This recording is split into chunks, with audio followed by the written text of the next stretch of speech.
नमस्कार दोस्तों, मेरा नाम है विजय कुमार और आप देख रहे हैं कॉमिक्स पिटारा चैनल को। तो चलिए दोस्तों, भोकाल और इंस्पेक्टर स्टील का 2-in-1 विशेषांक को शुरू करते हैं, जिसका नाम है भूत भविष्य। आप देख सकते हैं इसका कवर प्लीज कुछ इस तरह का है, देख सकते हैं।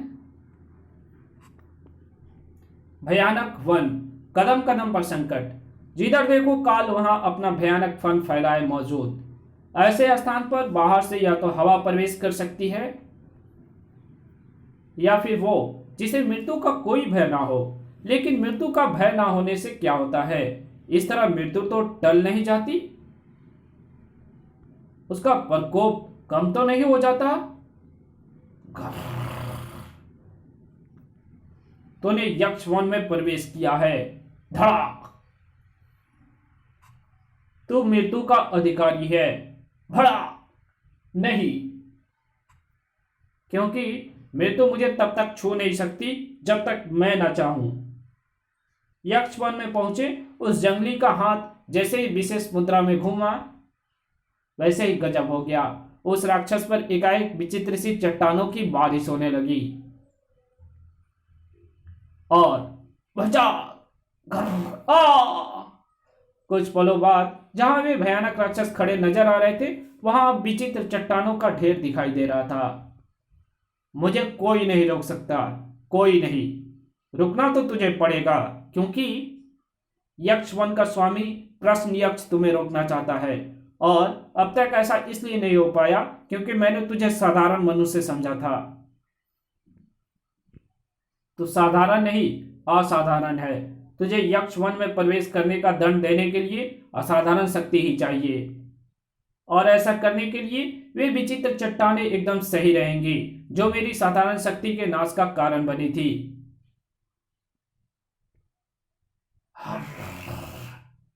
ओह ओह, इस वन का एक और संकट। अभी इसके भाग्य में भी विनाश लिख देता हूं मैं। अरे ये क्या, जो मैं चाह रहा हूं वो हो क्यों नहीं रहा? मेरी विद्या कार्य क्यों नहीं कर रही? ओह, इस प्रचंड वार के साथ ही उसे अपनी विफलता का पता चल गया। इसका सारा शरीर चट्टानों का बना हुआ है, मनुष्य नहीं है ये, इसलिए मेरी विद्या इस पर कार्य नहीं कर रही। जंगली को अब पहली बार लगा कि यक्ष मन में आकर उसने भारी गलती की थी, लेकिन अब ऐसा लगने से क्या होना था? अब तो जीवन हाथ से तेजी से फिसलता जा रहा था। शायद नहीं, उसके भाग्य में मौत का लेख नहीं लिखा था, तभी तो उस मौत को उससे अंगुल भर दूर ही रोक लिया गया था, उसके द्वारा, जिसे कहते हैं महाबली भोकाल। वन के सीमावर्ती गांव में आतंक मचाने वाले एक आदमखोर सिंह का पीछा करता हुआ मैं इस भयानक वन में ना निकलता तो इस भयानक और विचित्र राक्षस ने तुम्हारी जीवन लीला समाप्त कर दी होती। परंतु एक बात समझ में नहीं आई, तुम हो कौन और वन के इस हिस्से में पहुंचकर इस राक्षस के चुंगल में कैसे फंस गए? ओह बड़ा, तुमसे प्रश्न उत्तर बाद में करूंगा, पहले इसे ठकाने लगा दो।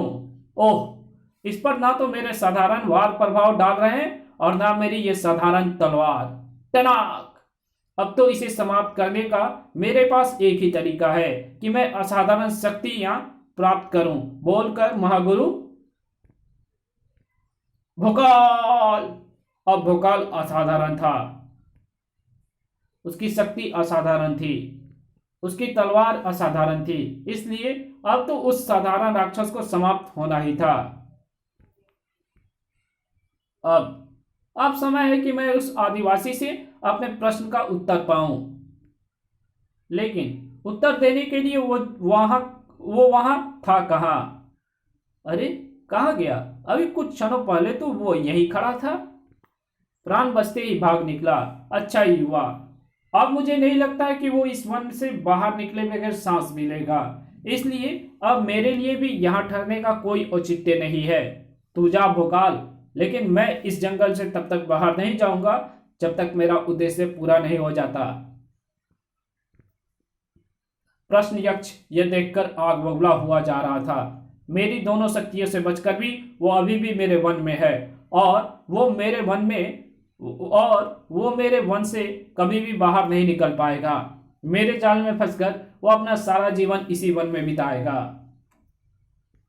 कहते हैं यही है प्रश्न यक्ष जो मुझे अपने जाल में फंसाना चाहता है, परंतु ऐसा ये स्वयं सामने आकर कर रहा है और यही वो सबसे बड़ी भूल कर रहा है, क्योंकि सामने आकर वो मुझे जिस जाल में फंसाना चाहता है, मुझे अपनी शक्तियों से उसे उस जाल में ही फंसाने में एक क्षण भी नहीं लगेगा। ओह, पलक झपकते ही पासा पलट गया और दूसरे ही क्षण सारा वातावरण प्रश्न यक्ष की चीखों से गूंजने लगा। मैं अपने ही जाल में फंस गया हूं। ये जाल मुझे भस्म कर देगा। मैं ऐसा नहीं होने दूंगा प्रश्न यक्ष, क्योंकि अगर तुम भस्म हो गए तो तुम्हारे साथ मेरा उद्देश्य भी भस्म हो जाएगा। इसलिए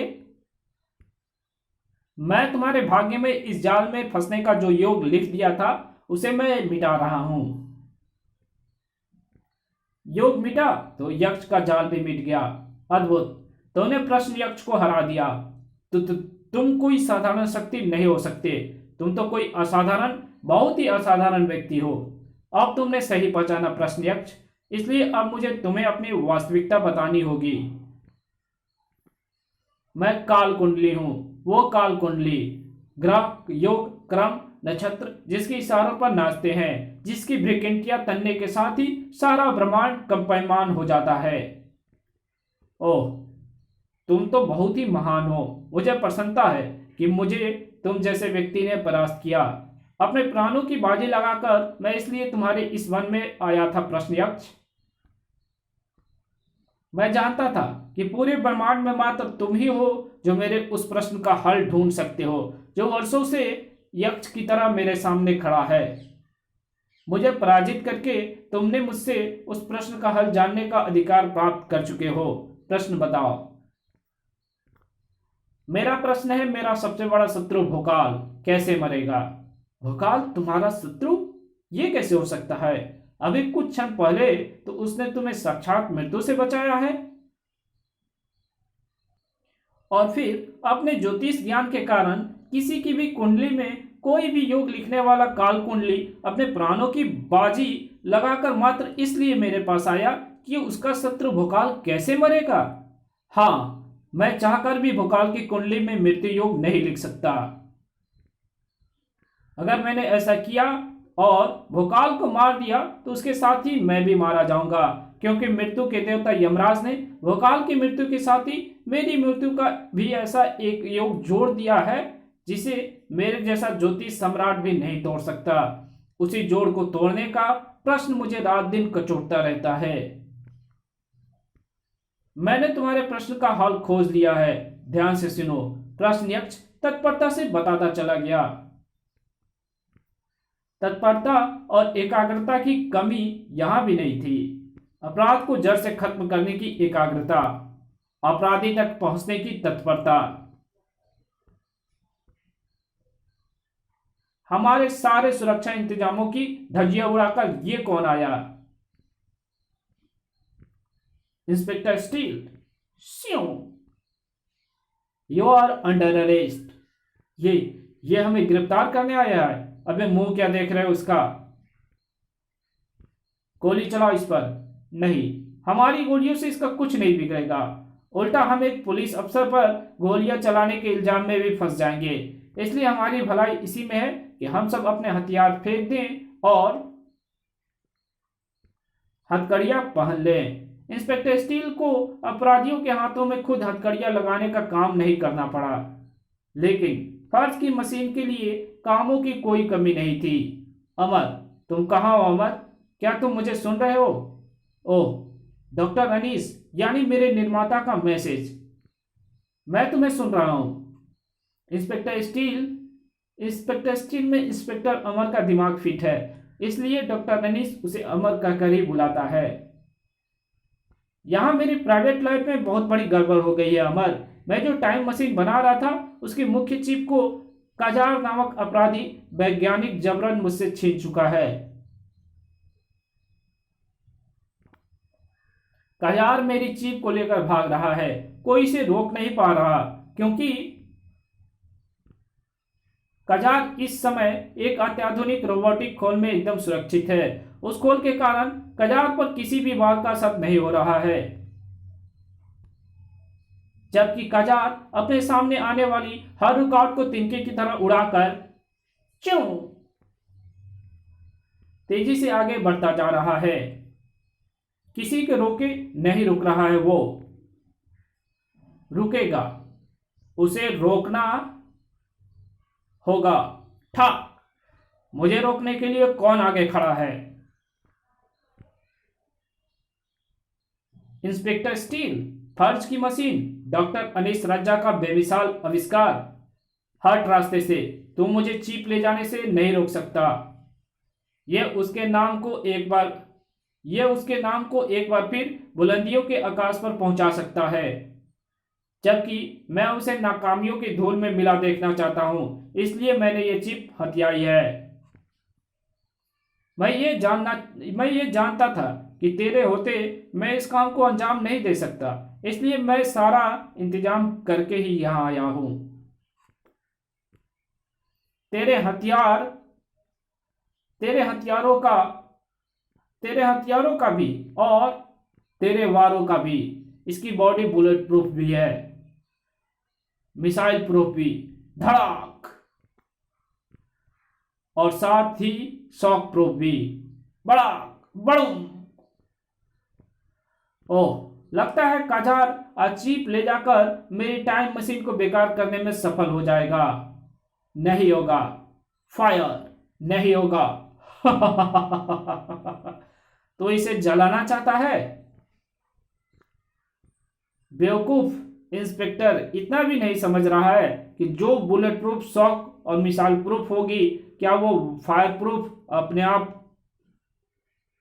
अपने आप होगी? ओह, ये क्या हो रहा है? क्या हो रहा था? ये उस अत्यंत सुरक्षित रोबोटिक ढांचे में बंद कजार की समझ में तो आया, लेकिन तब तक देर हो चुकी थी। वो रोबोटिक ढांचा तपकर अंगारा हो चुका था और उसके अंदर बंद कजार ऐसे तड़प रहा था जैसे गर्म रेत पर मछली तड़पती है। ये आग तो मुझे भून देगी। नहीं भूनेगी अगर तुम इस रोबोटिक खोल से बाहर निकल आओगे तो। इस कहानी को यहीं खत्म करते हैं। इसके आगे कहानी पढ़ेंगे इसके पार्ट 2 में। तो मिलते हैं इसके पार्ट 2 में, तब तक के लिए बाय। वीडियो अच्छी लगे तो वीडियो को लाइक कर देना, चैनल पे पहली बार आए तो चैनल को सब्सक्राइब कर देना।